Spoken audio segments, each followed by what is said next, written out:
Bienvenue sur DCA Watch. Regardons ce qu'ont fait les marchés cette semaine. On va voir que malgré l'apocalypse financière qu'on nous vend de partout, les marchés actions se portent plutôt bien. Et pour rappel, ceci n'est pas un conseil en investissement, mais juste un partage d'expérience. Commençons par le SP500 qui accentue sa tendance haussière moyen terme. Rappelons qu'il avait perdu 25% l'an dernier et il semble aujourd'hui vouloir retrouver ses sommets.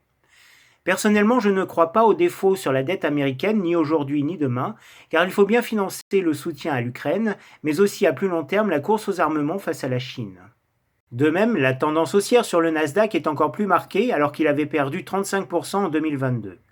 Les technologiques retrouvent des couleurs après la hausse des taux de la Fed commencée l'an dernier.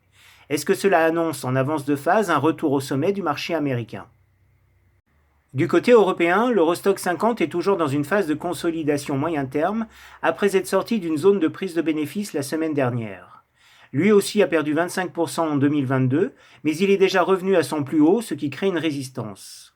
On va voir s'il va la casser à la hausse dans le sillage du mouvement haussier du marché américain.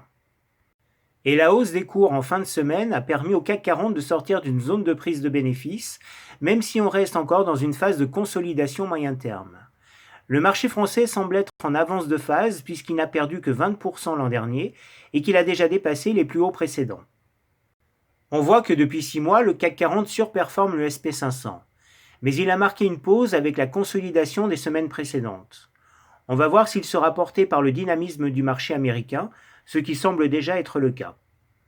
De son côté, l'or persiste dans sa phase de prise de bénéfices. Mais il résiste encore bien puisqu'il est placé juste sous son EMA 13. Il reste pourtant bloqué sous les 2000$. Et s'il confirme un triple top avec les sommets de 2020, 2022 et 2023, le cours pourrait alors revenir sur les 1700$, ce qui correspond à sa dernière zone d'achat en décembre 2022. Et pour les matières premières, après 6 mois de baisse continue, on assiste à un premier retournement de tendance à la hausse, même si on n'a pas encore de signal d'achat. Cela peut signifier deux choses. Premièrement, la baisse des matières premières contribue à résorber l'inflation. Et deuxièmement, si on est sur le point bas, alors on n'est pas dans un scénario de récession dure. Ensuite, pour le VIX, l'indice de la peur, la tendance moyen terme est toujours négative. Et il reste très en dessous de la moyenne long terme de sa droite de régression qui est égale à 20. On est d'ailleurs revenu au niveau de 2020 avant la crise du Covid. Enfin, on voit que le dollar a bien baissé cette semaine, ce qui le fait sortir de sa zone d'accumulation, même s'il reste dans une phase de retournement de tendance à la hausse depuis début mai. Donc on peut souligner la très bonne tenue du marché américain, et on espère que ça va booster l'Europe.